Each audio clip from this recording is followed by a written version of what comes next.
Bismillahirrahmanirrahim. Assalamualaikum warahmatullahi wabarakatuh. Halo semuanya, perkenalkan saya Yoga Sagama di sini akan berbagi ilmu dengan kalian mengenai materi manajemen data pra UTS. Oke, yang pertama-tama kita akan membahas mengenai Introduction to Database. Sebelum kita membahas mengenai database, kita harus tahu dulu nih apa itu manajemen data. Nah, manajemen data itu merupakan suatu disiplin atau bidang yang berfokus pada pembuatan, penyimpanan, dan pengambilan data dengan tepat. Nah, lalu bagaimana sih proses transformasi data menjadi informasi? Nah, di sini ada beberapa proses ya, ada classification, rearranging atau sorting, lalu aggregating, ada performing calculations, lalu ada selection. Nah, untuk classification ini data diklasifikasikan ya atau ditempatkan pada beberapa kategori. Kemudian ada rearranging atau data ditata ulang atau diurutkan. Jadi data dikelompokkan bersama atau ditempatkan ke dalam urutan tertentu. Kemudian ada aggregating di mana data disummarize atau disimpulkan, diambil rata-ratanya, ditotalkan atau disubtotalkan, kemudian melakukan perhitungan pada kelompok data, lalu diseleksi ya, disaring data berdasarkan kriteria yang sudah ditentukan ya. Oke, lalu selanjutnya apa itu database? Database itu adalah kumpulan data yang terorganisir atau terstruktur dan disimpan secara elektronik dalam sistem komputer sehingga data dapat dengan mudah diakses, dikelola, dimodifikasi, diperbarui, dikendalikan, serta diatur. Nah, lalu selanjutnya apa itu DBMS? Nah, tadi kan database itu merupakan suatu kumpulan data yang tersimpan dalam sistem komputer. Nah, kalau DBMS itu dia suatu sistem yang digunakan untuk memanage database tadi. Jadi, DBMS yaitu sistem pengorganisasian dan pengolahan database pada komputer. Nah, dengan adanya DBMS tadi, dia dapat memecahkan beberapa masalah seperti memisahkan program ya dengan datanya. Lalu dia mengontrol redundansi. Redundansi itu duplikasi atau penyimpanan data yang sama secara berulang dalam beberapa file atau lokasi ya. Nah, lalu dia juga menghilangkan inkonsistensi. Inkonsistensi itu merupakan suatu kondisi yang terjadi ketika data yang sama ada dalam format yang berbeda dalam beberapa tabel. Misalkan pada tanggal lahir ada yang menuliskan bulan dengan huruf, ada yang menuliskan bulan dengan angka. Jadi dengan DBMS dia dapat menghilangkan inkonsistensi seperti itu.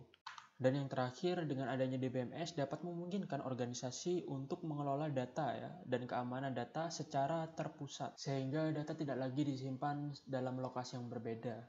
Lalu sebutkan beberapa DBMS software. Sebenarnya ada banyak ya, ada Oracle RDBMS, IBM DB2, Microsoft SQL Server, SAP Sybase, Teradata, Adabas, MySQL, FileMaker, Microsoft Access, Informix OODBMS, dan lain-lain. Nah, yang paling banyak kita gunakan nanti adalah MySQL.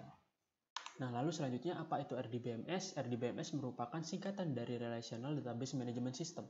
Dia itu merupakan salah satu bentuk dari DBMS. Nah, RDBMS ini dia mengelola model database relasional. Dan RDBMS itu dia menggunakan bahasa SQL untuk mengoperasikannya. Jadi, yang akan kita gunakan nanti kan MySQL nih, DBMS MySQL. Jadi, MySQL ini itu dia merupakan RDBMS ya.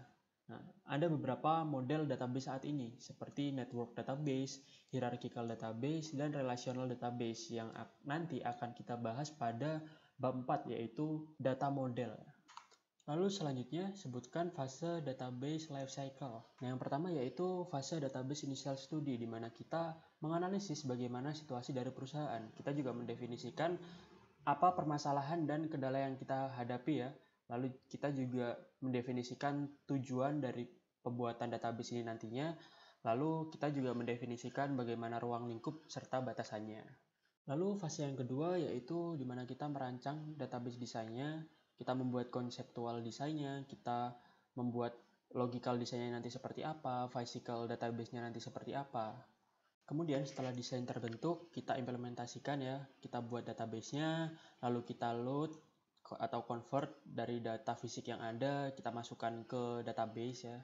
Nah, setelah database sudah diimplementasikan, selanjutnya yaitu pada fase testing dan evaluation dari database yang sudah terbentuk. Di mana pada fase ini kita ngetes ya dari database yang sudah kita buat tadi, lalu kita sempurnakan database-nya, lalu kita evaluasi dari bentuk model database tadi yang sudah kita buat beserta aplikasi dan program-programnya. Nah, masuk ke fase operation, di mana kita sudah bisa memanfaatkan dari database yang sudah terbentuk ya. Kita bisa menghasilkan informasi-informasi yang dibutuhkan dari data yang kita punya. Nah, setelah sistem database sudah beroperasi dan kita manfaatkan, kita harus tetap melakukan maintenance dan perawatan untuk sistem yang kita gunakan agar dia tetap terawat ya dan tetap optimal. Nah, selain itu, agar sistem database kita terdapat peningkatan, agar lebih efisien lagi, nah, kita bisa melakukan evolusi di sini. Nah, maka dari itu, database lifecycle ini tidak akan terhenti ya. Di sini saja dia akan terus beriterasi atau berulang-ulang prosesnya, sehingga sistem database pada perusahaan ini akan terus-menerus untuk ditingkatkan sesuai dengan tujuan dari perusahaan dan bisa menyelesaikan permasalahan-permasalahan baru lainnya. Nah, selanjutnya kita masuk ke bab 2, yaitu tentang Business Process Management. Nah, sebagai fundamental, kita pahami dulu apa itu definisi dari proses. Nah, proses itu adalah urutan spesifik dari aktivitas kerja dengan melintasi ruang dan waktu. Ada awal, ada akhir, serta input dan output yang diidentifikasi dengan jelas. Nah, lalu apa itu bisnis proses atau yang disingkat BP? Bisnis proses merupakan sekelompok tugas ya atau proses yang berhubungan secara logis yang dia itu inputnya menggunakan sumber daya dari perusahaan untuk memberikan hasil ya atau output yang berorientasi pada customer dalam mendukung tujuan dari organisasi. Lalu selanjutnya di sini ada business process management. Business process management itu merupakan berbagai alat ya serta metodologi yang digunakan untuk menganalisis, merancang, mengoptimalkan proses yang digunakan oleh perusahaan untuk mengelola ulang desain proses bisnis ya. Di sini ada kata-kata mengelola ulang dari desain proses bisnis yang sedang berjalan ya, pada suatu perusahaan. Lalu apa pilar-pilar dari business process management atau yang disingkat dengan BPM? Nah, ada 3 ya. Yang pertama ada people, lalu ada proses, dan ada teknologi. Nah, mengapa ada 3 panah ya secara berputar? Karena memang ketiga pilar ini tuh mereka saling berkaitan. Di sini semua pihak ya atau orang atau stakeholder yang ada di perusahaan itu baik internal maupun eksternal, mereka akan saling bekerja sama dan berkolaborasi guna memastikan pekerjaan-pekerjaan di perusahaan itu akan terselesaikan dengan baik ya, tentunya dengan bantuan adanya teknologi. Sehingga proses bisnis dari suatu perusahaan itu dia akan terus-menerus ya ditingkatkan. Jadi semakin baik dan semakin baik dengan ketiga pilar ini gitu. Nah, lalu apa manfaat dari BPM ya? Yang pertama pastinya di sini dari proses bisnis yang sudah ada itu semakin dioptimasi dan semakin ditingkatkan lagi visibilitasnya ya. Jadi semakin jelas dan didefinisikan juga peran-peran yang terlibat siapa saja dan dapat diidentifikasi bottlenecks dari proses bisnis yang ada itu. Jadi maksudnya bottlenecks di sini itu ketidakmampuan ya dari proses bisnis dalam mengelola sumber daya yang dimilikinya dengan baik. Lalu di sini juga pengurangan lead time. Jadi pemborosan waktu semakin dapat dikurangi seperti itu. Kemudian sebutkan fase BPM. Nah, di sini yang pertama ya didesain ya, proses bisnis yang baru tadi itu didesain, kemudian dimodelkan dan disimulasikan, lalu dieksekusi ya dari bisnis prosesnya, kemudian dari bisnis proses yang berjalan tadi itu dimonitoring, lalu dioptimasi lagi. Terus berulang ya secara iterasi di sini. Seperti itu. Oke, lalu selanjutnya apa itu BPR? BPR di sini merupakan singkatan dari Business Process Reengineering yang merupakan pemikiran ulang secara fundamental dan desain ulang secara radikal dari proses bisnis. Hal itu dilakukan untuk mencapai peningkatan yang dramatis dalam hal-hal kritis ya seperti biaya, kualitas, layanan, dan kecepatan dari proses bisnis yang ada. Jadi BPR ini berbeda ya dengan BPM. Kalau BPM kan dia mengoptimalkan dari proses bisnis yang ada. Namun kalau BPR ini dia benar-benar memikirkan ulang secara fundamental ya. Jadi dari dasar-dasarnya itu dirubah, didesain ulang dari secara radikal ya dari proses bisnis yang ada gitu. Lalu apa dampak dari BPR? Yang pertama, desain ulang proses ya. Jadi proses bisnis itu dia benar-benar didesain ulang. Dan kemudian pengurangan cycle time. Jadi yang dulunya mungkin lama ya, sekarang jadi bisa lebih cepat gitu. Lalu dari mass production menjadi mass customization. Yang dulunya berfokus pada production ya, mass production, sekarang jadi benar-benar bisa dikustomisasi gitu, mass customization. Kemudian yang terakhir ya, pastinya restrukturisasi organisasi. Jadi di struktur ulang gitu organisasi yang ada dari sebelumnya gitu. Nah, lalu selanjutnya contoh penerapan dari BPR ya. Ini ada proses bisnis pembelian buku dari toko buku ya secara offline yang awalnya seperti ini. Customer pergi ke bookstore ya, dia mencari sendiri bukunya, apakah bukunya tersedia? Jika iya, maka dia langsung membayar bukunya dan membawa bukunya pulang. Nah, namun jika tidak tersedia, si penjaga akan membantu mencari ya kan, apakah ketemu? Jika ketemu ya, maka langsung customer melanjutkan pembayaran bukunya. Namun jika tidak menemukan bukunya, penjaga akan menanyakan kembali mengenai order dari customer, apakah dia ingin tetap mengorder atau tidak ya. Jika tidak, customer akan pergi ke toko lainnya. Jika masih tetap ingin mengorder, maka customer di sini akan disuruh menunggu ya, di mana penjaga akan mengorder terlebih dahulu bukunya, lalu dia menerima bukunya, lalu penjaga akan mengabarkan ke customer, dan customer di sini baru kembali ke tokonya dan melakukan pembayaran dan membawa bukunya untuk pulang. Di sini proses bisnis yang terjadi di sini cukup rumit ya, maka dari itu dilakukannya BPR. Nah, jadi seperti ini. Dilakukan proses redesign menjadi pembelian buku secara online ya. Jadi benar-benar diredesign dari proses bisnis sebelumnya menjadi seperti ini. Yang pertama, customer mengakses online bookstore, kemudian dia mencari-cari online katalognya, lalu apakah buku tersedia? Jika tidak, maka dia memilih online bookstore lainnya. Namun jika tersedia, maka dia meng-enter order payment datanya, lalu dia menerima bukunya. Jadi bisa dilihat ya, proses redesign dari proses bisnis sebelumnya di sini menjadi sangat-sangat lebih efisien. Seperti itu. Nah, lalu kita memasuki bab 3, di mana bab 3 membahas mengenai bisnis proses modeling. Yang tentunya ini berbeda dengan bisnis proses manajemen. Nah, apa itu bisnis proses modeling? Secara singkat, bisnis proses modeling merupakan suatu diagram ya atau peta yang dia dibuat untuk memodelkan proses bisnis. Nah, memodelkannya dengan apa? Salah satunya yaitu bisa menggunakan flowchart. Nah, sebenarnya simbol dari flowchart itu cukup banyak ya. Di sini saya akan menjelaskan beberapa, yaitu yang pertama mengenai simbol flow, yaitu simbol yang digunakan untuk menggabungkan antara simbol yang satu dengan simbol lainnya. Simbol ini juga disebut dengan connecting line. Kemudian ada simbol input atau output, yaitu simbol yang menyatakan proses input atau output dari suatu data. Lalu ada simbol dokumen, yaitu simbol yang menyatakan mengenai dokumen yang dicetak.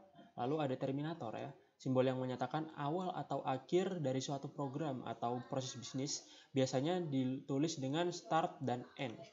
Kemudian ada on-page reference, yaitu simbol untuk keluar masuk atau penyambungan proses dalam lembar kerja yang sama. Kemudian ada simbol proses, yaitu simbol yang menyatakan suatu proses yang dilakukan. Kemudian ada off-page reference, tadi ada on-page reference, sekarang off-page reference, yaitu simbol untuk keluar masuk atau penyambungan proses dalam lembar kerja yang berbeda ya. Lalu ada decision, yaitu simbol yang sering kita temui ya di flowchart. Simbol ini menunjukkan kondisi tertentu yang akan menghasilkan dua kemungkinan jawaban, yaitu ya dan tidak. Lalu ada manual operation, yaitu simbol yang menyatakan suatu proses yang dilakukan secara manual atau tidak dibantu oleh komputer. Nah, ini ada informasi ya mengenai pembuatan flowchart, hanya sekedar informasi saja. Yang pertama ini ada terminator start, yaitu simbol yang digunakan untuk awal dari proses bisnis. Jadi kalian harus wajib ya menggunakan terminator start ini. Kemudian aktivitas harus digambarkan sebagai kata kerja. Jadi kalian kalau membuat proses harus menggunakan kata kerja ya. Terus keputusan hanya memiliki dua kemungkinan, ya dan tidak. Nah, lalu selanjutnya, untuk menggambar connecting line atau flow, kalian tidak boleh bertabrakan seperti ini ya. Dan nah, ini ada terminator n, yaitu simbol yang digunakan untuk proses sudah selesai. Jadi kalian harus wajib menyertakan terminator n jika prosesnya sudah selesai. Kemudian ada on-page connector ya, yang harus diisi dengan nomor yang sama dan ditampilkan dua kali pada halaman yang sama. Nah, lalu selanjutnya ada dokumen ya, beri nama pada dokumen. Jadi jangan lupa untuk diberikan nama pada dokumen yang ada di flowchartnya.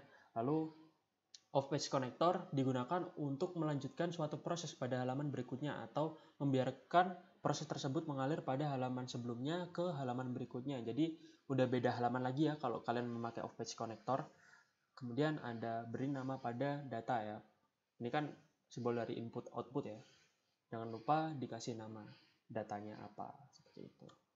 Nah, contoh dari off page dan on page itu seperti ini. Ini off page ya yang tadi ya. Jadi ketika masuk ke off page ini berarti ini nyambung ke flowchart lainnya. Tapi tidak pada proses flowchart yang ini. Jadi proses flowchart baru tetapi masih menyambung dengan proses flowchart ini gitu. Nah, untuk on page itu ketika flowchart kalian udah sampai bawah banget dan halamannya nggak cukup, kalian bisa menggunakan on page ini. Jadi sebenarnya seperti ini. Nah, melanjutkan ke proses di halaman yang sama gitu. Nah, lalu selanjutnya buatlah flowchart pendaftaran anggota perpustakaan. Ini bisa langsung saya praktekkan saja di Draw.io. Nah, di sini saya membuat 3 swim lane. Jadi fungsi swim lane itu apa? Fungsi swim lane yaitu sebagai pemisah dari setiap objek yang terlibat. Jadi agar pembagiannya terlihat jelas. Jadi di sini ada 3 swim lane, ada pendaftar, ada petugas, dan sistem informasi perpustakaan. Swim lane ini bisa kita katakan sebagai objek ya teman-teman. Oke, langsung saja di sini kita membuat terminator ya. Terminator itu sebagai tanda start, tanda mulai, dan tanda akhir suatu flowchart. Lalu selanjutnya setelah flowchart dimulai, yaitu pendaftar melengkapi formulir pendaftaran. Di sini saya menggunakan simbol manual operation ya, karena melengkapi formulir pendaftaran ini dilakukan secara manual. Lalu setelah melengkapi formulir pendaftaran, pendaftar mendapatkan dokumen di sini ya, dokumen dalam bentuk fisik. Kemudian setelah pendaftar memiliki formulir pendaftaran, di sini petugas mengentry formulir pendaftaran ya, menginputkan secara manual dari formulir pendaftaran ini. Lalu sistem informasi perpustakaan melakukan proses pengecekan kelengkapan isian. Apakah isian lengkap? Nah, ini merupakan di sini ya teman-teman ya. Nah, jika tidak, maka pendaftar melengkapi formulir pendaftaran. Namun, jika isian lengkap, maka iya, sistem informasi perpustakaan akan menyimpan data formulir. Nah, data formulir ini disimpan di database, teman-teman. Ini merupakan simbol database. Setelah data tersimpan di database, sistem melakukan pencetakan kartu anggota. Nah, kemudian kartu anggota langsung diambil oleh pendaftar. Di sini berupa kartu fisik. Lalu flowchart di sini selesai ya, teman-teman ya. Di sini ditandai dengan terminator N yang menandai bahwa proses flowchart sudah selesai. Pendaftar mendapatkan kartu anggotanya. Oke, setelah kita membahas mengenai bisnis proses ya, ada di bab 2 sampai bab 3. Di bab 4 ini kita kembali lagi pembahasannya mengenai data, yaitu data modeling. Sebutkan 3 nama model database di bawah ini. Nah, yang pertama ini tuh model hierarki ya. Bentuknya seperti decision tree dia. Dan model hierarki ini dia menggunakan pola hubungan dengan istilah ada parent dan ada child di sini. Nah, ini juga sebagai parent dan ini child. Nah, setiap parent di sini dia bisa memiliki satu child. Nah, ini yang disebut hubungan relasi one to one. Atau dia juga bisa memiliki 2 child. Nah, ini yang disebut one to many relation. Tetapi setiap child di sini tuh dia hanya bisa memiliki satu parent ya. Nih, dia nggak bisa bercabang parentnya. Misal di employee 2 dia nggak bisa punya parent project D juga. Jadi kalau emang dia project A berarti dia cuma di project A ini teman-teman. Seperti itu. Lanjut yang B, ini tuh merupakan model jaringan ya, atau kita bisa sebut dia network model. Dia itu mirip ya sama model hierarki, cuman bedanya di sini childnya bisa memiliki lebih dari satu parent. Contohnya pada B di sini, dia bisa memiliki 2 parent sekaligus, yaitu employee 3 dan employee 1. Nah, di model ini, dia juga bisa menyatakan relasi one to one atau satu parent satu child, one to many atau satu parent dua child di sini ya, atau many to many. Jadi satu parent dia bisa memiliki 2 child dan childnya ini dia juga bisa memiliki lebih dari satu parent. Nah, ini many to many ya, many to many. Sini one to one, dan di sini one to many. Lalu selanjutnya yang C, yaitu model relasional atau relationship model, di mana model ini merupakan model yang lebih fleksibel untuk digunakan dibandingkan beberapa model yang lainnya. Makanya saat ini dia yang paling masif ya digunakan sebagai model dari database. Dan model ini merupakan model yang kita pelajari ya di manajemen data ini. Seperti yang dibahas pada bab 1 sebelumnya, model database relasional dia menggunakan RDBMS atau Relational Database Management System untuk pengelolaannya. Berbeda dengan model jaringan dan model hierarki, pada model relasional ini dia pemodelannya menggunakan tabel untuk mempresentasikan data dan relasi antar data. Setiap tabel di sini atau entitas ya bisa kita bilang, dia terdiri dari beberapa kolom atau atribut ya, dan juga terdiri dari beberapa baris atau row data ya. Dan inti dari model ini adalah adanya relasi antar tabel dengan penggunaan primary key dan foreign key, teman-teman. Contohnya di sini ada kolom depno atau atribut depno yang dia di sini menjadi primary key di tabel departemen ini, namun dia juga bisa terhubung ke tabel lainnya dan di sini dia menjadi foreign key di tabel employee. Tabel employee ini dia memiliki primary key yaitu atribut atau kolom mno ini. Untuk lebih jelasnya mengenai primary key dan foreign key, nanti ada di data dictionary ya sama pemodelan IRD untuk memahaminya. Oke, next slide. Selanjutnya, apa yang dimaksud entity, atribut, relationship, dan constraint? Nah, ini tuh sebenarnya untuk pemodelan dari database relasional tadi ya teman-teman. Nanti ada yang namanya IRD di bab selanjutnya.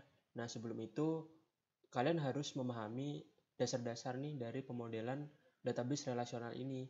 Ada entity, ada atribut, ada relationship, dan ada constraint. Nah, lalu selanjutnya ada juga kardinalitas, ada modalitas, seperti itu. Lalu apa itu entity? Entity itu dia mewakili jenis objek tertentu di dunia nyata.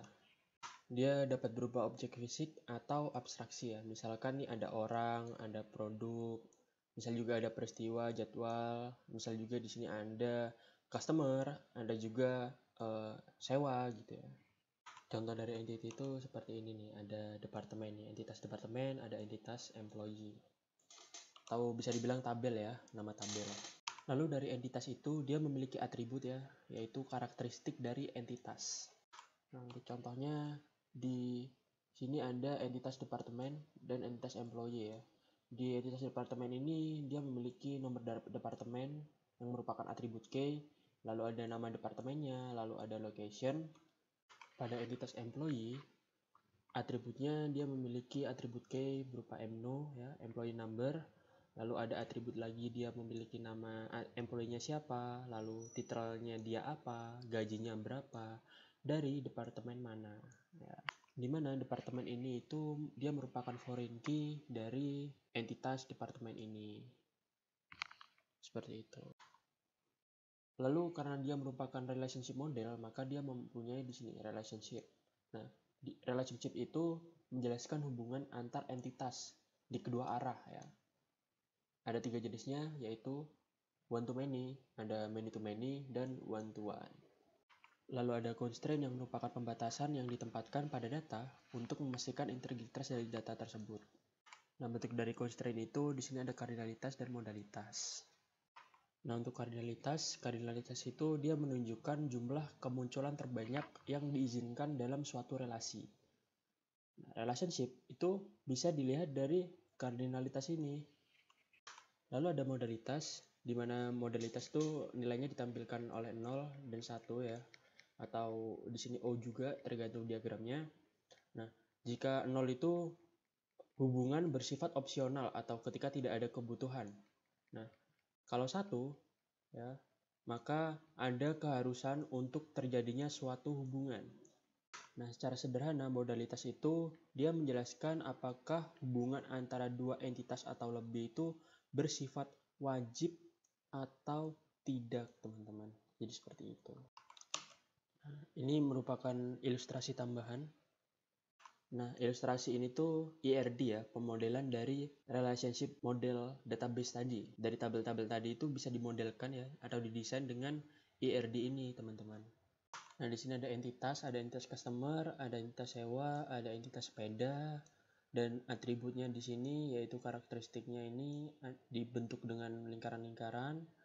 Lalu di sini ada relasinya yang dinamakan juga relasinya nih di sini. Lalu untuk modalitas dan kardinalitas itu tuh bisa digambarkan dengan dua cara ya teman-teman ya. Ada yang pakai seperti ini, ada yang pakai angka seperti ini. Nah, begitupun juga yang lain nih, ada yang seperti ini atau pakai angka seperti ini. Tergantung kalian diajarinya yang mana. Nah, untuk modalitas itu dia yang sebelah kiri, kardinalitas itu yang sebelah kanan. Jadi minimal 0, maksimal banyak nih ya kan. Nah, lalu ini juga yang lain sama, kiri kanan ya. Kiri itu modalitas, kanan itu kardinalitas. Begitupun ini juga nih. Ini yang di bawah itu modalitas, yang di atas kardinalitas. Nah, dan seperti yang aku bilang tadi, kardinalitas itu dia bisa menentukan relationship ya. Misal ini satu, ini many. Berarti relationship sewa dengan sepeda ini tuh one to many gitu. Nah, untuk relasinya seperti apa ya? Untuk kata-katanya itu kalian nanti bisa cek di bab selanjutnya ya, ada di IRD. Nah, oke, selanjutnya. Nah, termasuk entity relationship model apakah dari gambar berikut ini? Nah, ini tuh sebenarnya tergantung ya kalian diajarin yang mana. Nah, yang pertama ini tuh dia chain notation. Nah, chain notation dia one to many, many to many, one to one. Nah, digambarkannya dengan seperti ini. Lalu kalau kalian diajarkannya menggunakan crossfoot, nah, sebenarnya sama gitu. Ini misalkan one to many ya. Jadi kan kardinalitasnya nih one to many ya kan. Ini many to many, ini one to one. Nah, sebenarnya ini semua sama gitu. Baik yang UML ini pun sama. Nah, ini UML. Nah, dilihat kardinalitasnya. Kan kardinalitasnya kanan kiri ya. Kanan tuh kardinalitas. Nah, ini one to many. Nah, ini many to many ya kan. Ini one to one. Nah, seperti itu untuk relasi antara entitasnya. Tergantung kalian diajarin yang mana untuk menggunakannya ya, teman-teman. Oke, lalu selanjutnya apa itu business rule? Business rule merupakan deskripsi singkat, tepat, dan tidak ambigu tentang kebijakan, prosedur, atau prinsip dalam organisasi tertentu. Nah, business rule ini tuh dia membentuk entitas, atribut, relationship, dan constraint. Nah, contohnya ini ya business rule itu. Nah, seorang pelanggan dapat menghasilkan banyak faktur, dan faktur dibuat hanya oleh satu pelanggan. Di sini ada dua entitas nih, ada pelanggan dan faktur ya. Dan ada relasinya juga, seorang pelanggan dapat menghasilkan banyak faktur. Nah, satu faktur dibuat hanya oleh satu pelanggan. Nah, seperti itu. Nah, selanjutnya ada soal nih teman-teman, kalian bisa mencobanya ya. Untuk latihan saja, menentukan bisnis rules-nya apa, entitasnya apa, atributnya apa, lalu ada relationship-nya juga apa. Nah, lalu selanjutnya yang nomor 24, buatlah data dictionary yang terdiri dari customer, sewa, dan sepeda yang saling berhubungan. Beri minimal 4 atribut pada masing-masing entitas tersebut. Nah, di sini kita bikin saja tabel name ya, atau nama-nama entitasnya. Di sini ada customer, ada sepeda, dan sewa yang tadi disebutkan. Lalu ada atributnya apa aja. Ada kode underscore customer. Ini tuh dia atribut key ya, yang berbentuk primary key. Dan ini panjang datanya length yaitu 9 digit, dan tipenya yaitu varchar. Kalian bisa pelajari ini tipe-tipe data. Lalu dia itu not null, berarti dia nggak kosong nih. Nah, ini formatnya ya, customer 00001 gitu misal. Nah, itu deskripsinya untuk mengidentifikasi customer. Contohnya seperti ini nih, customer 23123. Lalu ada atribut nama, gender, nomor telepon nih teman-teman. Untuk penjelasannya bisa seperti kalian lihat di layar. Nah, lalu pada sepeda nih, ya kan ada kode sepeda, ada merek, ada harga juga. Nah, bedanya pada sewa itu tuh selain ada atribut key di sini yang berupa primary key, di sini juga ada foreign key, yaitu kode underscore customer dan kode underscore sepeda dari kedua entitas di atas nih, dari entitas customer dan sepeda, yang tujuannya itu ya untuk membuat relasi antara customer, sepeda, dan sewa di sini, karena customer dan sepeda ini dia dimasukin ke data sewa sini teman-teman, dijadiin satu gitu. Nah, ini tuh merupakan data dictionary ya. Nah, contohnya itu tuh ada pada nih IRD ini nih teman-teman. Nah, ini tuh ada customer tadi, ada sewa, ada sepeda ya. Nah, untuk ini mungkin saya jelaskan primary key-nya dan foreign key. Nah, di sini tuh tiap entitas tuh dia wajib memiliki primary key ini, teman-teman. Atribut key ini. Nah, di sepeda pun juga, di sewa pun juga ya. Jadi wajib ya dia ada primary key atau atribut key. Nah, namun pada pemodelannya di IRD pada prakteknya itu foreign key itu tidak ditulis, teman-teman. Jadi yang ditulis itu cuman primary key aja. Kayak yang tadi tuh di sini di sewa tuh ada kode sepeda, ada kode customer juga ya. Nah, di sini tuh nggak ditulis kalau di IRD seperti itu. Nah, di sini ada penjelasan dari primary key dan foreign key itu. Mungkin kalian yang masih belum jelas pengertiannya apa, ini ada pengertiannya. Nah, lalu selanjutnya masuk ke bab 5, yaitu Data Model with Entity Relationship Diagram atau IRD yang tadi sudah dijelaskan dasar-dasarnya. Yang dimana IRD itu dia merupakan pemodelan atau rancangan dari relationship database ya, teman-teman. Dan berikut ada contoh case ya. Karena case dan IRD ini merupakan buatan saya sendiri, jadi kalian bisa mempelajari case-case yang lain ya, sebagai latihan ya, teman-teman. Oke, langsung kita analisis saja dari case berikut. Kita pisahkan business rules-nya. Jadi sebuah sekolah dasar membuat platform pembelajaran online yang menyediakan kelas-kelas bebas pilih bagi muridnya. Oke, dalam kelas tersebut dapat diikuti oleh banyak murid. Nah, ini business rules ya, teman-teman. Lalu setiap murid bisa mengikuti banyak kelas. Nah, dan setiap murid harus memilih setidaknya satu kelas. Namun, suatu kelas itu dia bisa kosong jika tidak ada peminatnya. Oh, ini berarti satu kelas itu bisa tidak memiliki murid ya. Nah, setiap murid dibuatkan profile page mereka masing-masing. Oke. Nah, setiap guru bisa mengajar dalam beberapa kelas ya. Nah, kelasnya itu yang berbeda bidang nih. Oke, berarti beberapa kelas ya. Karena setiap guru itu wajib untuk mengajar setidaknya di satu kelas. Oke. Setiap kelas itu wajib ada gurunya dan hanya boleh diajar oleh seorang guru saja. Di sekolah ini itu guru dibagi menjadi dua ya. Ada guru tetap dan guru eksternal. Dari beberapa murid terdapat seorang leader, ini rekursif ya, yang memimpin mereka. Sehingga setiap murid wajib dipimpin oleh seorang leader. Nah, oke, langsung saja saya praktikkan. Oke, langsung saja yang pertama yaitu setiap kelas dapat diikuti oleh banyak murid dan setiap murid bisa mengikuti banyak kelas. Oke. Jadi di sini ada dua entitas ya, ada entitas kelas dan murid dengan nama relasi itu murid ya, ini mengikuti banyak kelas. Jadi seperti ini. Nah, murid mengikuti kelas. Lalu selanjutnya untuk relasinya yaitu setiap kelas dapat diikuti oleh banyak murid. Jadi di sini bintang ya, teman-teman. Nah, untuk arahnya ke sana nih biar lebih jelas. Setiap kelas dapat diikuti oleh banyak murid ya. Lalu untuk selanjutnya, setiap murid bisa mengikuti banyak kelas. Nah, jadi ini relasinya many to many ya, teman-teman ya. Nah, seperti ini. Setiap murid dapat mengikuti banyak kelas ya, ke sini ya. Kemudian selanjutnya untuk modalitasnya ini ada di soal di nomor 3 ya. Setiap murid harus memilih setidaknya satu kelas.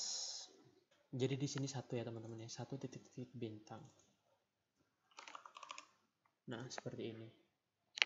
Jadi setiap murid harus memilih atau setidaknya mengikuti satu kelas ya, tidak boleh kosong ya. Jadi dia nggak boleh tidak mengikuti kelas. Dia harus setidaknya memilih satu kelas karena modalitasnya di sini satu ya, teman-teman ya. Jadi seperti itu. Kemudian selanjutnya nomor 4 ya. Suatu kelas bisa tidak memiliki murid jika tidak ada peminatnya. Jadi di sini 0 titik-titik bintang. 0 titik-titik bintang.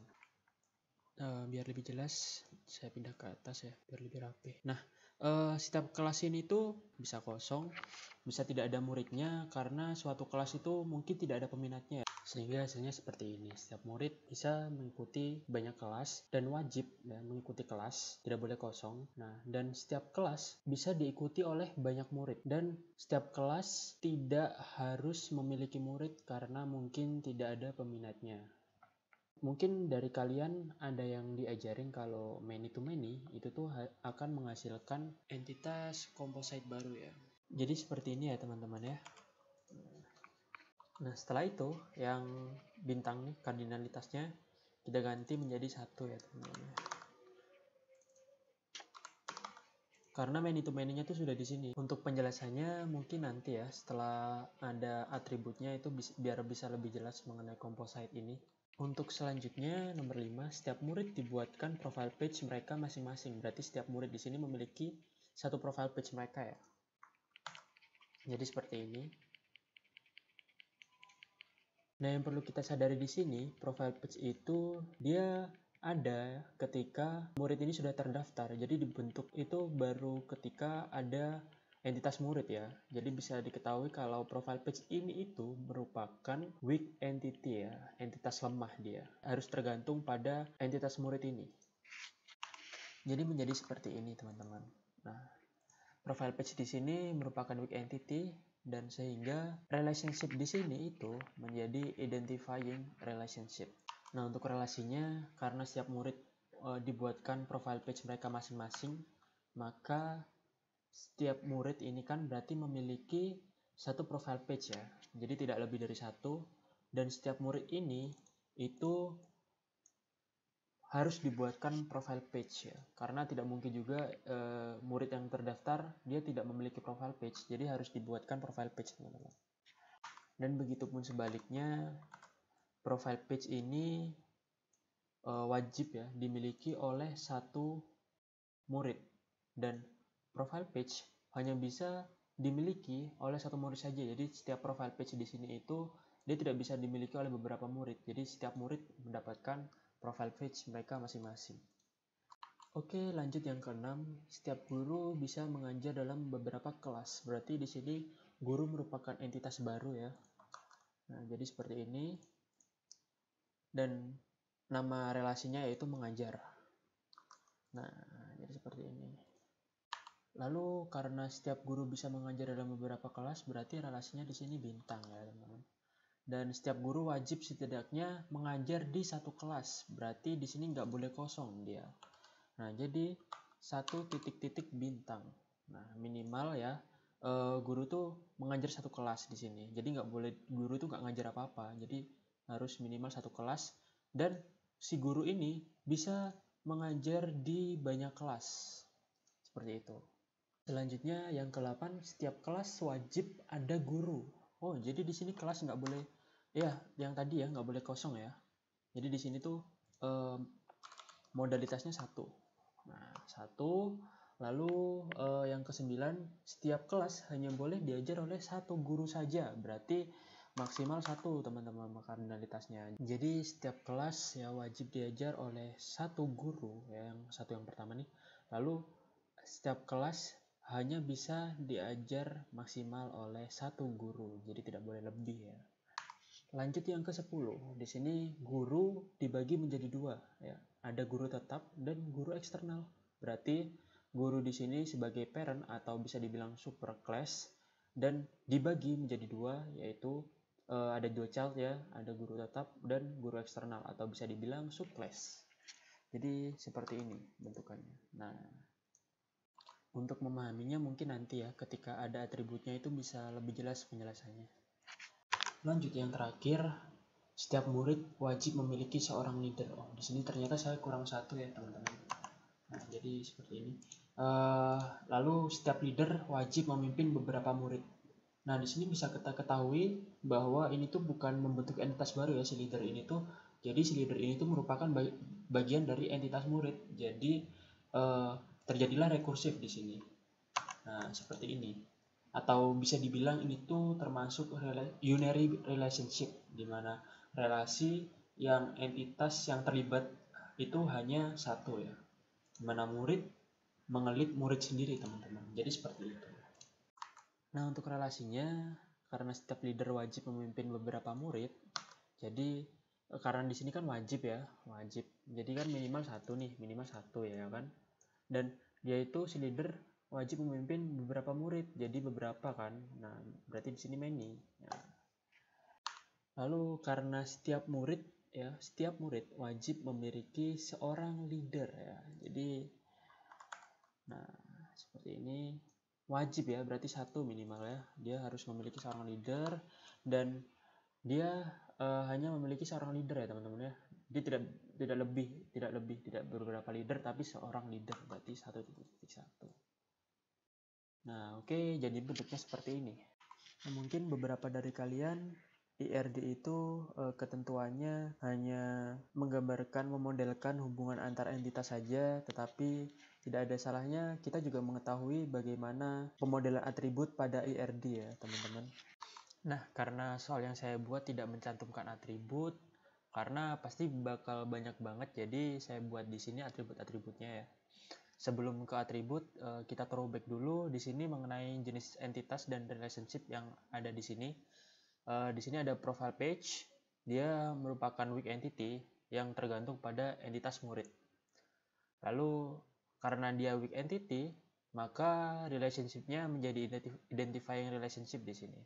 Lalu lead di sini merupakan recursive atau unitary relationship di mana murid berelasi dengan murid sendiri ya. Lalu di sini ada composite entity.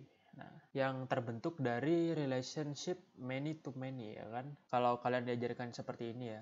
Dan di sini ada subtype dari entitas guru yang berupa guru tetap dan guru eksternal. Oke, lanjut ke atribut.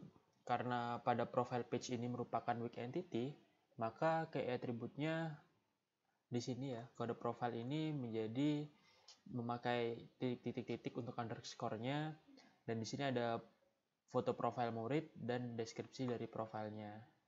Lalu lanjut ke entitas murid. Di sini memiliki atribut yang bermacam-macam ya. Di sini ada key atributnya yaitu ID underscore murid. Lalu ada composite atribut. Di sini atribut yang terdiri dari beberapa atribut yang lebih kecil ya, dengan arti tertentu. Nah, nama ini tuh ada first name, ada middle name, ada last name-nya. Lalu ada tanggal lahir, dan di sini ada umur ya, yang dia itu merupakan derived atribut yang terbentuk dari tanggal lahir ya. Lalu di sini ada alamat dan di sini nomor telepon. Nah, di sini nomor telepon ini si murid bisa memiliki lebih dari satu nomor telepon, makanya dia termasuk multi-valued attribute. Pada murid underscore kelas, di sini ada dua atribut ya, ada ID underscore murid sama kode underscore kelas. Jadi teman-teman di sini nggak usah bingung. Ini tuh merupakan, kalau teman-teman ingat kan ada primary key, ada foreign key. Nah, dua-duanya ini tuh merupakan foreign key dari ID murid ini sama primary key kode kelas ini, teman-teman. Gitu. Jadi ini kan primary key juga. Nah, ini foreign key semua. Jadi kenapa foreign key semua? Karena di sini itu dia sebagai penggabung ya antara murid many to many dengan kelas ini. Nah, misal nih ID murid 12, dia mengambil kelas IPA 2 gitu misalnya. Terus ada lagi ID murid 12 lagi, dia mengambil kode kelasnya MTK 3 gitu misal. Jadi dia di sini sebagai penyimpan ya dari antara relationship ya kedua entitas ini. Di sini dia tuh sebagai penampung, teman-teman.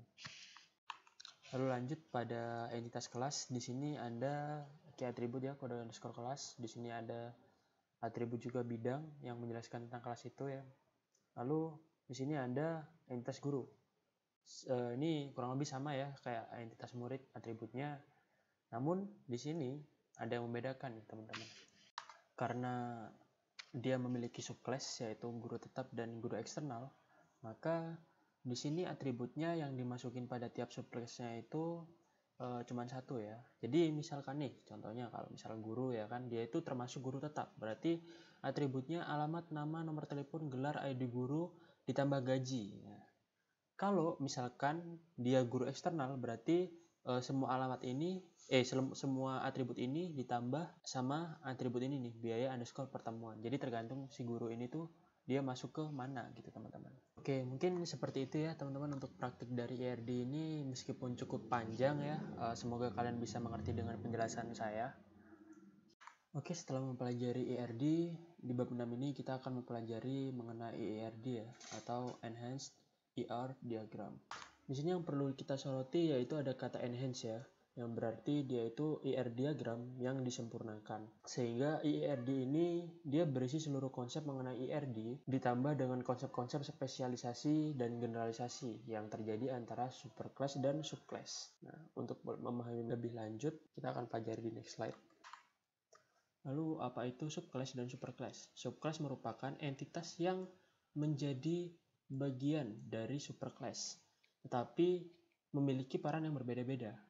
Nah, subclass merupakan entitas induk ya, dari subclass-subclass yang berbeda. Contohnya tadi ada guru, guru tetap, dan eksternal. Nah, ini itu merupakan dia subclass-nya dari superclass guru ini, teman-teman. Seperti itu. Lalu, apa perbedaan proses spesialisasi dan generalisasi? Kalau spesialisasi itu secara singkat dia menggunakan pendekatan top-down approach, di mana superclass di sini dipisahkan ya berdasarkan karakteristiknya menjadi beberapa subclass. Ternyata di sini contohnya employee dia bisa menjadi developer atau tester. Kemudian untuk proses generalisasi itu kebalikan dari proses spesialisasi ya, di mana misalkan diketahui 3 subclass ya, ada harimau, ada macan atau singa, ada gajah ya, dan dari ketiganya ini tuh ternyata ini bisa dikelompokkan dari satu karakteristik yaitu hewan ya. Nah, jadi menjadi kelompok hewan mereka. Seperti itu. Lalu apa perbedaan total dan partial participation? Nah, kalau total, setiap entitas pada superclass harus menjadi setidaknya salah satu bagian dari subclass dan dinyatakan dengan garis double ya, seperti ini. Nah, jadi pembayaran ini tuh harus ya menjadi kalau nggak transfer ya cash gitu. Jadi dia tidak bisa berdiri sendiri, pembayaran sendiri. Dia harus memilih apakah dia transfer atau cash, seperti itu. Lalu kalau parsial, setiap entitas pada superclass dia tidak harus menjadi bagian dari subclass, atau bisa dibilang dia itu berdiri sendiri dan dinyatakan hanya dengan garis tunggal ya, seperti ini. Jadi kendaraan ini tuh dia bisa mobil, bisa truk, dan bisa bukan keduanya ya, dan mungkin dia itu sebagai motor gitu ya. Nah, melanjutkan mengenai entitas kendaraan dan entitas pembayaran ya. Di sini ditambahin nih di dalam lingkaran itu D sama O ya. Nah, apa itu? Dia itu disjoin atau overlap. Nah, jadi kalau tadi kan participation ya. Participation itu dilambangkan di atasnya sini. Apakah dia itu wajib memilih atau tidak ya. Nah, kalau beda nih kalau disjoin sama overlap itu. Jadi apakah dia itu bisa memilih satu-satu ya disjoin, atau dia bisa memilih keduanya overlap. Jadi kalau disjoin itu kendaraan itu harus memilih apakah dia itu anggota mobil atau truk ya, atau bukan keduanya nih karena dia partisipannya parsial. Nah, kalau pembayaran dia itu bisa ya melakukan keduanya ya, dia bisa transfer, dia juga bisa cash. Jadi bisa transfer nih aku tambahin duit cash juga. Nah, terus dia itu partisipannya kan total tadi, berarti dia harus memilih gitu. Dia nggak bisa berdiri sendiri, pembayaran sendiri, karena tidak ada tipe pembayaran lainnya ya, hanya tersedia transfer dan cash, seperti itu. Oke, lanjut next slide. Buat ERD dari case berikut. Mungkin langsung saja saya praktekkan ya. Oke, baik teman-teman, langsung saja di sini, yaitu yang pertama disimpan 3 jenis status orang, yaitu ada pekerja, graduated, dan mahasiswa. Nah, person atau orang di sini sebagai superclass dan subclassnya ada kerja, graduated, dan mahasiswa. Yang kedua, setiap orang bisa menjadi bagian dari 1, 2, atau semua status itu. Berarti di sini overlap ya. Dari superclass bisa menjadi beberapa subclass. Di sini disebutkan minimal 1. Jadi partisipannya secara total ya teman-teman ya. Jadi tidak bisa untuk tidak memilih. Jadi harus menjadi 1, 2, atau semua bagian dari subclass. Jadi menjadi seperti ini ya teman-teman. Jadi person itu bisa menjadi mahasiswa saja, atau graduated saja, atau kerja saja, atau bisa saja seorang mahasiswa yang sedang kerja, atau bisa saja seorang mahasiswa yang sudah lulus dan bekerja. karena constraint-nya overlap. Dan di sini dia harus memilih salah satu karena partisipannya secara total. Ditandai dengan 2 garis di sini. Selanjutnya nomor 3, setiap orang memiliki nomor KTP, nama, tanggal lahir, alamat, dan nomor telepon. Berarti di sini merupakan atribut ya. Jadi seperti ini. Ya. Di sini nomor telepon merupakan multi value karena bisa diisi banyak nomor telepon ya. Setiap orang bisa memiliki banyak nomor telepon. Lalu di sini nomor 4 yaitu setiap pekerja didata kapan dia memulai pekerjaannya, juga berapa gajinya. Oh, ini berarti atribut lagi ya, teman-teman. Jadi seperti ini. Nah, dari orang ini yang atributnya didata dari nomor KTP, nama, tanggal lahir, alamat, dan nomor telepon. Jika dia bekerja berarti ditambahin juga 2 atribut ini. Ya, ada tanggal mulai, ada gaji. Mungkin untuk lebih jelasnya ketika atributnya nanti sudah lengkap. Lalu yang kelima yaitu terdapat 2 tipe pekerjaan, manajer dan teknisi. Berarti seperti ini ya, kerja di sini jadi superclass-nya dari manajer dan teknisi. Dan yang keenam yaitu setiap pekerja bisa memilih salah satu tipe pekerjaan ini, namun bisa bukan keduanya. Nah, ini berbeda ya dengan yang nomor 2 tadi di mana harus memilih salah satu.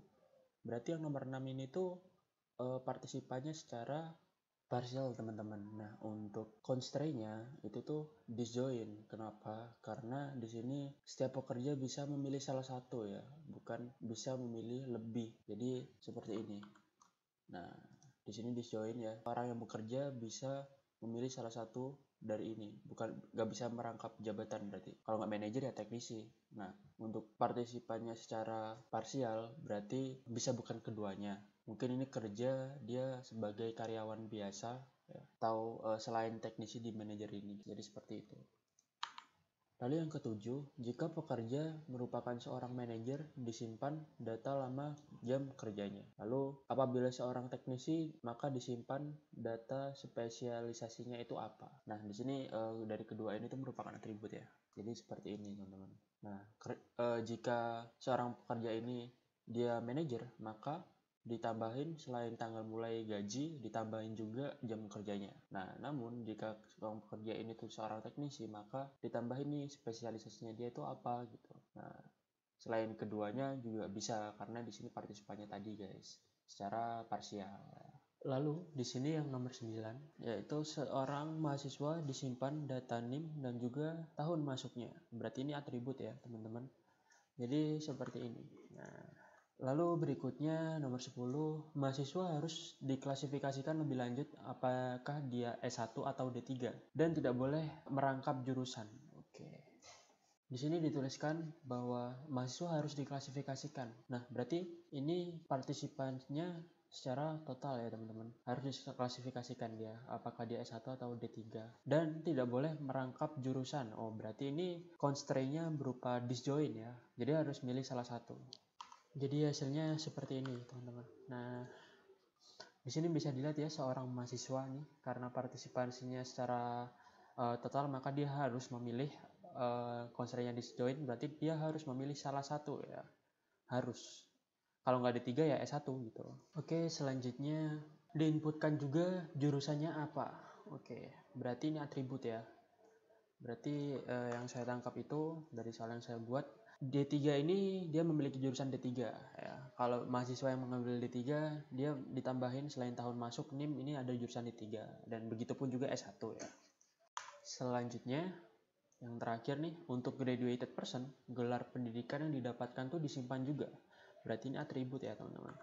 Nah, jadinya seperti ini. Di sini gelar merupakan multi value ya. Karena seseorang tuh menurut saya bisa memiliki banyak gelar gitu. Oke, berhubung enhanced ARD-nya udah lengkap ya teman-teman, bisa kita lihat di sini ya. Ini bentuknya tuh secara hierarki ya. Karena ada bentuk lain yaitu lattice. Kalian coba lihat sendiri nanti. Nah, di sini coba saya paparkan ya sedikit contoh. Jadi ini person ya kan, memiliki atribut nomor KTP, tanggal lahir, alamat, nomor telepon. Nah, jika person itu di sini overlap ya kan, bisa merupakan misalnya dia udah mahasiswa, dia juga lulus dan dia juga bekerja nih teman-teman.